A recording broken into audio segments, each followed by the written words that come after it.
kita ingin institusi kepolisian bekerja secara profesional. Dan kebohongan ketiga dilakukan oleh siapa? Joko Widodo sendiri. Fotonya sangat jelas, sangat tajam. Sekali lagi saya pastikan, 99% tidak mungkin foto ini dibuat 40 tahun yang lalu.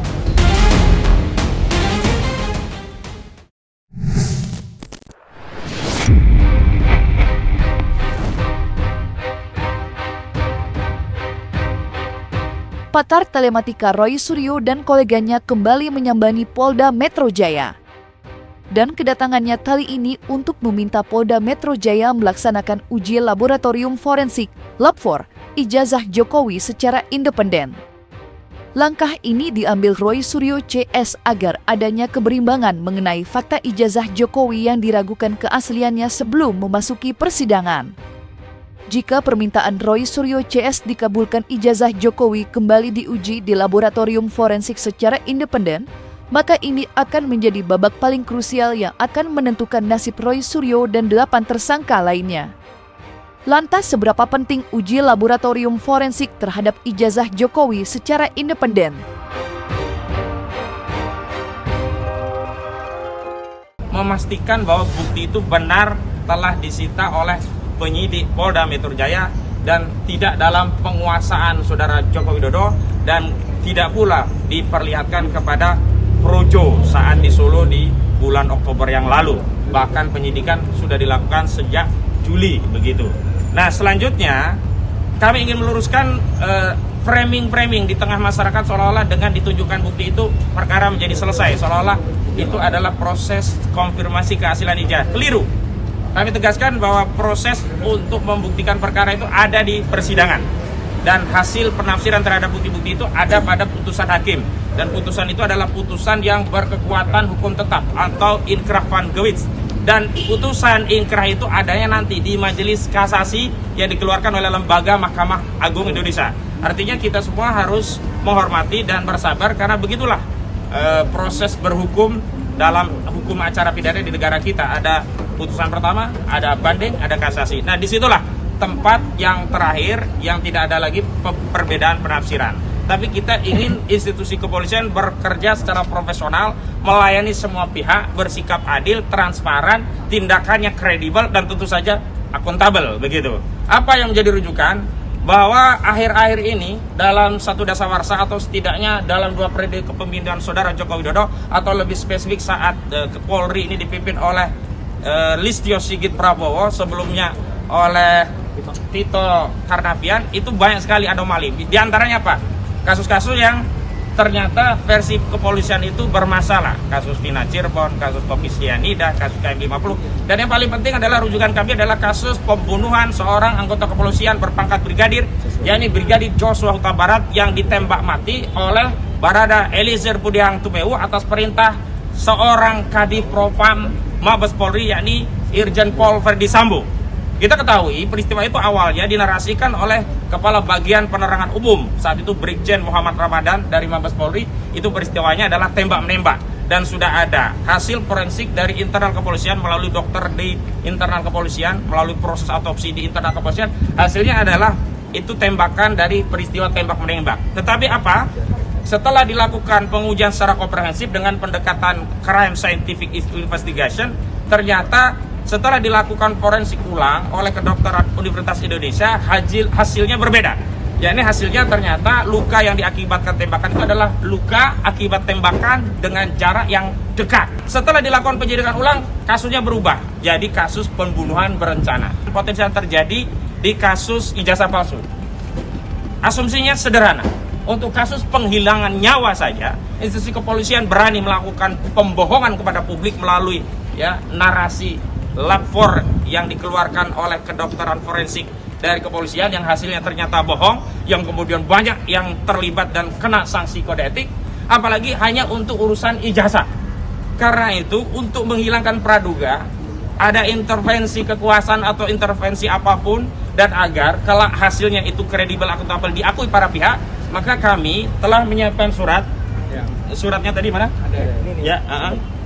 Telah menyiapkan surat yang isinya surat tadi permintaan untuk melakukan apa yang kami sebut sebagai uji lab for independent. Dan di mana atau siapa yang kemudian kami usulkan, setidaknya ada 2 institusi yang kami usulkan bisa melakukan uji lab independen ini. Yang pertama Badan, ya ini suratnya ya, nanti akan kami kirimkan, tolong dipegang nggak Bu. Jadi yang pertama adalah BRIN, Badan Riset dan Inovasi Nasional. Yang kedua Laboratorium Forensik Universitas Indonesia. 2 pilihan ini bisa diambil oleh penyidik siapa yang akan ditetapkan sebagai institusi untuk melakukan uji lab yang sifatnya independen. Sebelumnya, Roy Suryo dan 8 tersangka mendapat panggilan untuk melakukan gelar perkara khusus di Polda Metro Jaya. Dalam gelar perkara khusus itu terungkap untuk pertama kalinya, ijazah Jokowi yang saat ini dijadikan barang bukti untuk pertama kalinya diperlihatkan kepada para tersangka dan kuasa hukumnya. Namun yang membuat Roy Suryo CS kecewa, ijazah Jokowi tidak boleh disentuh sama sekali. Dari situlah Roy Suryo makin yakin jika ijazah mantan presiden ke-7 itu 99% palsu. Dan berikut hasil pengamatan Roy Suryo saat pertama kali melihat ijazah Jokowi yang dinilainya syarat dengan kejanggalan. Nah, apa yang tadi disampaikan untuk sama-sama teman-teman semua itu membayangkan di dalam, inilah map hardcover yang waktu itu ada. Jadi artinya map ini keras dan ini sama sekali tidak keluar dari plastiknya. Ini ketika orang namanya Wahyudi, ini adiknya Iliana, waktu itu menyerahkan kepada Mabes Polri. Kondisinya seperti ini. Bahkan yang aneh sebenarnya, kalau saya perhatikan, di map ini noktah atau kotoran yang ada di sebelah kiri ini tidak terlalu tampak. Kemarin tampak sekali. Saya jadi berpikir, apakah ini barang yang sama? Jangan-jangan ada barang yang lain. Jangan-jangan, sekali lagi. Karena di sini sama sekali nggak ada watermark, sama sekali nggak ada emboss. Kenapa? Karena waktu itu kita belum mempermasalahkan watermark, belum mempermasalahkan emboss. Jadi jangan-jangan ada modifikasi lagi yang dilakukan terhadap ijazah yang ada di sini. Kenapa? Karena watermark dan embossnya itu tipis sekali. Dan itu hanya secara grafis, secara visual, tidak bisa kami raba. Fotonya sangat jelas, sangat tajam. Sekali lagi saya pastikan, 99% tidak mungkin foto ini dibuat 40 tahun yang lalu. Cetakan ini dibuat 40 tahun yang lalu. Kalau cetakannya dibuat kira-kira baru sekitar 10-15 tahun yang lalu mungkin. Karena sangat kontras. Sangat kontras. Tidak mungkin foto sangat kontras ini. Apalagi dulu di Jogja hanya ada beberapa studio foto profesional yang saya sebutkan dalam tulisan panjang saya. Ada Star, ada Huasin, ada Likong, ada Arta Duta, Joni Hendarta, Heri Gunawan dan sebagainya. Kita sebagai mahasiswa nggak kuat untuk nyetak di situ. Kita nyetaknya di gerobak-gerobak cetak pinggir jalan dengan lampu Petromak. Itu tahun 85. Iya, dan mahasiswa yang nyetak di sana biasanya nyetak pas fotonya pada saat itu jadi. Tapi lihat 10 tahun, 20 tahun lagi, pas fotonya hilang, sudah memburam. Ijazahnya Bang Resmon saja yang kira-kira usianya baru 20 tahunan aja, gambarnya sudah memudar, sudah nggak kelihatan lagi itu Resmon atau tidak. Ya, jadi di sini kelihatan benar bahwa ini sangat tidak mungkin. Dan apa yang tadi dikatakan kelihatan emboss dan juga watermark itu hanya secara grafis. Watermark itu kalau dia ijazah benar, dia sangat tajam seperti ini, maaf. Nah, ini ijazah benar ini. Watermarknya nampak betul, embossnya pun juga nampak betul dan bisa diraba. Bagaimana kita bisa meraba kemarin ya? Ijazah itu ada dalam stok map dan ada plastiknya. Sekali lagi tidak bisa dikeluarkan atau tidak boleh dikeluarkan. Kalau dikeluarkan kita bisa intip ketebalannya kira-kira berapa itu kita bisa intip karena harusnya tebal, tidak setipis itu. Itu ya teman-teman. Dan kemarin ada yang aneh. Bagaimana bisa Polda Metro memastikan 2 ijazah ini identik. Ini dari versi Mabes Polri pada tanggal 22 Mei. Ini pada tanggal kemarin di Polda Metro kira-kira berapa? Coba lihat, mana yang identik? Ini dikatakan identik. Yang satu saja sudah jelas, satu terlipat. Hitam putih. Dan proporsif. Kalau ini malah logonya proporsif. Segi 5. Kalau ini logonya pating pletrot. Ya, artinya logonya tidak benar karena ini hasil ditarik-tarik. Jadi itu jelas ya, secara teknis saya tetap mengatakan, dan itu langsung saya seperti Bang Rustam. Ketika lihat itu, saya langsung lihat 99,9% palsu. Ya, dan kebohongan ketiga dilakukan oleh siapa? Joko Widodo sendiri. Pada tanggal 9 Desember ada sebuah wawancara khusus yang disiarkan oleh TV. Nah ini, ya, nggak usah disebut TV-nya ya, gitu. Dia mengatakan di rekaman itu, ketika diwawancara Mbak Friska Clarissa, ya, dia mengatakan ijazahnya saya pegang kok. Gimana ijazah bisa dipegang? Semenjak 23 Juli sudah disita Polda Metro Jaya, dan dia mengatakan ijazah sudah dipegang itu pada wawancara khusus eksklusif yang baru ditayangkan tanggal 9 Desember. Jadi setidaknya ada tiga pihak yang melakukan kebohongan pada tanggal 24 Oktober, pada tanggal 19 dan 25 November, dan pada tanggal 9 Desember ketika itu diputuskan.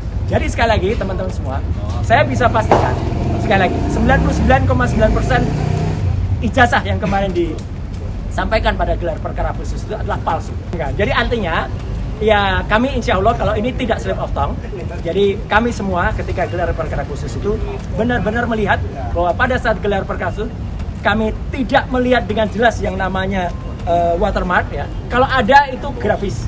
Emboss tidak bisa emboss itu harus diraba. Bagaimana kami bisa memegang, meraba, itu tidak dikeluarkan. Dan kalau ada tangan seseorang yang katanya kami bisa meraba, menembus.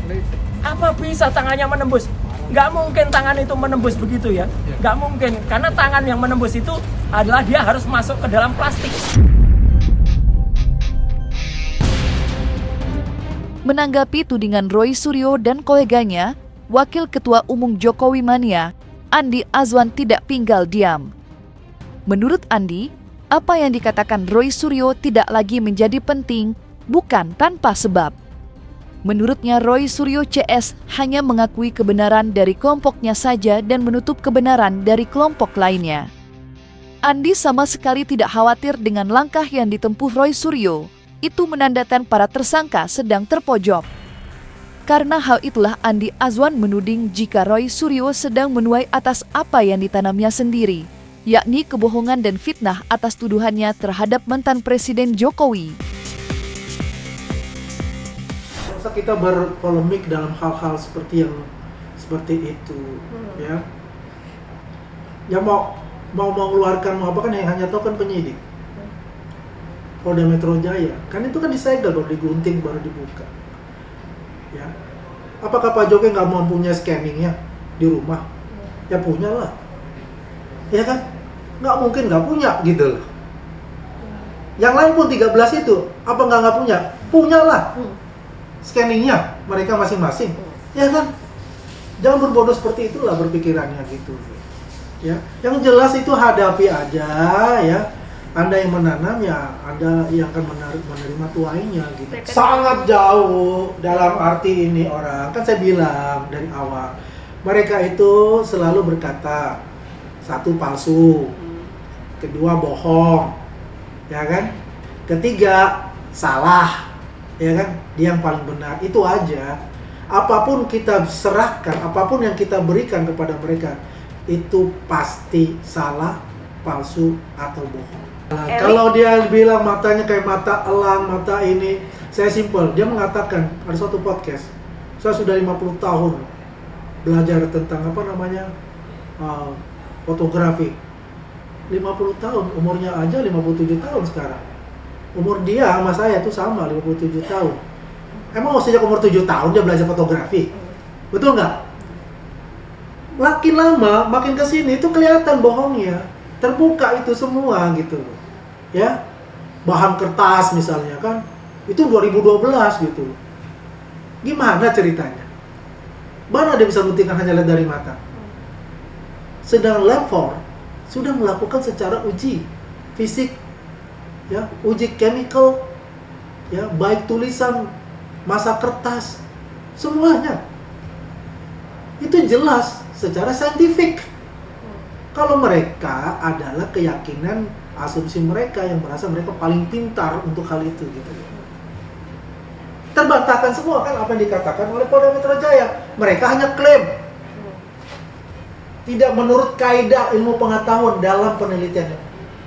Titik. Tidak mungkin yang namanya Lab 4 itu melakukan, ya, penelitian itu akan salah. Ini mesin, ya, dan ini sudah terkenal kita di Asia itu paling hebat kita punya Lab 4. Apalagi Dengan hanya dengan matanya saja sama congor baru bisa menentukan itu. Enggak lah. Ya kan? Apapun yang dilakukan oleh mereka itu adalah suatu pembenaran. Ingin menggiring opini publik. Kenapa saya bilang menggiring opini publik?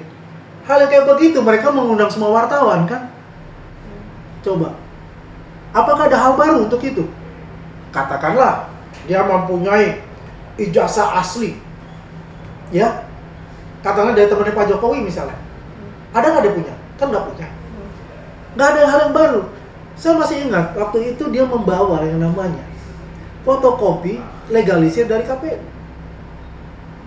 Bangga banget kan dia katakan, saya mempunyai ini. Saya kira asli. Ya, ternyata sama kok. Apa yang kita punya di Sandi, apa yang kita tayang sama kan? Yang mana yang salahnya? Kalau orang ya apik menaruhnya, menyimpannya ya dengan baik, ya dengan suhu yang tidak terlalu panas atau ada gesekan-gesekan, itu pasti akan tetap, ya. Tapi kalau yang jorok, ditumpuk, tergesek, ya pastilah. Kalau saya buat teman-teman, kalau dia melihat, saya percaya mereka melihat. Kan saya bilang, bukan ijazah aslinya, bisa saja ijazah scanning dari Pak Jokowi. Kan saya bilang semua. Ya, nggak mungkin itu tidak ada kopinya yang diserahkan itu, ya kan? Pasti punya dong, ya kan? Saya punya ijazah, mau disita nih, ya, pasti saya scanning dulu. Buat apa? Ini bukti, gitu. Kalau suatu waktu saya menggunakan ijazah ini ke tempat-tempat yang lain misalnya, ya dibutuhkan misalnya, ya kan? Kalau kita mau bikin paspor kan juga harus ada ijazah juga, ya kan? Ketika itu ada, kita tunjukkan gitu.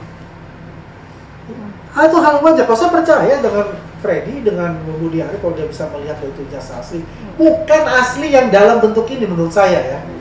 Tapi kalau menurut saya mungkin juga scanning dari ijazah Pak Jokowi.